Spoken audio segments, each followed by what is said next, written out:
Hello everyone, welcome back to my channel. আজকের ভিডিওতে আবারও একটা কলকা ছোট্ট টিপ ইউজ করেছি। তার কারণ রিসেন্ট ব্রাইডরা সবাই ছোট্ট টিপই প্রেফার করছে, তো আমিও ভাবলাম তোমাদের সঙ্গে ছোট্ট টিপগুলো দিয়েই কলকা শেয়ার করা যাক। তাই পরপর তোমাদের সঙ্গে ছোট টিপ দিয়েই কলকা শেয়ার করছি। আজকে দেখো একটা লোটাস অ্যাড করেছি কলকাতে। আর আমি লোটাসটা ড্র করার সময় তুলিটাকে কিভাবে অ্যাঙ্গেল করে ধরছি বা হাতটাকে কিভাবে ঘোরাচ্ছি সেটাও তোমরা একটু লক্ষ্য করবে। তাহলে দেখবে করতে খুবই সুবিধা হচ্ছে যখন তোমরা ওয়ান স্ট্রোকে ট্রাই করছো। এখানে আমার হাতটা পুরো বোঝা যাচ্ছে না, নেক্সট কোনো ভিডিওতে আমি পুরো হাতটা কিভাবে ঘোরাচ্ছি সেটাও তোমাদের সঙ্গে শেয়ার করব।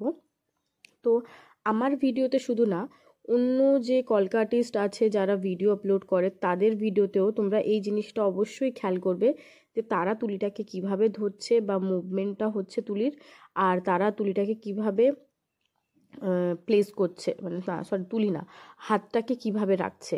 তো এটা অবশ্যই খেয়াল করবে, দেখবে তোমার কলকাতে প্রচুর ইমপ্রুভমেন্ট হবে। এবার দেখো আমি এখানে একটা জিনিস করলাম, সেটা হচ্ছে দুটো উপর নিচে হয়ে গেছে, মানে বা সাইডটা একটু নিচুতে হয়ে গেছে, ডান সাইডটা উপরে হয়ে গেছে। তো সেটাকে দেখো আমি ঠিক এইভাবে ম্যানেজ দিই।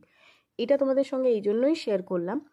অনেক সময় আমরা অনিচ্ছাকৃতভাবে রিয়েল ব্রাইডের কলকা করতে গিয়ে হয়ে যায়, তো সেক্ষেত্রে কখনোই হাইপার হবে না, ঠিক এইভাবে ঠান্ডা মাথায় ম্যানেজ দেওয়া যায়।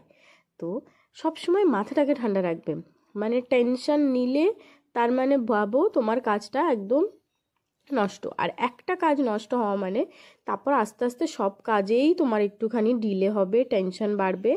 সেই জন্য টেনশন ফ্রি হয়ে কাজ করো। আর সবসময় একটা জিনিস নিজেকে এইটুকু করবে, মানে আমি এটা পার্সোনালি করি, তো তোমাদের সঙ্গেও সেটা শেয়ার করছি। যখন আমরা কাজ করি সব দিন কাজ সমান হয় না। ঠিক যেমন বাড়িতে রান্না করলে যে আমার মা হোক বা আমরা নিজেরাই হোক, রান্না করলে সব দিন কি রান্না সমান হয়? ইভেন যে রাঁধুনিরা আসে, একটা বাড়িতে খুব দারুণ রান্না হয়েছে কিন্তু অন্য আর একটা বাড়িতে সেই রেফারেন্সেই তিনি গেছে কিন্তু রান্নাটা ভালো হয়নি, সেম প্রসেস ফলো করেছে, হয়তো সেই দিনটা তার ভালো ছিল না।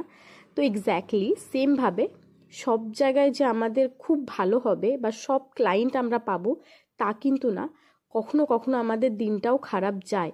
সব ক্লায়েন্ট যদি আমরাই নিই তাহলে বাদ বাকি তো আরও মানুষ আছে, তাদের কাছে কারা যাবে, তাই না? তো একটা না একটা জায়গায় আমরা খারাপ হবই হব, তো সেটা নিয়ে ভাবার দরকার নেই।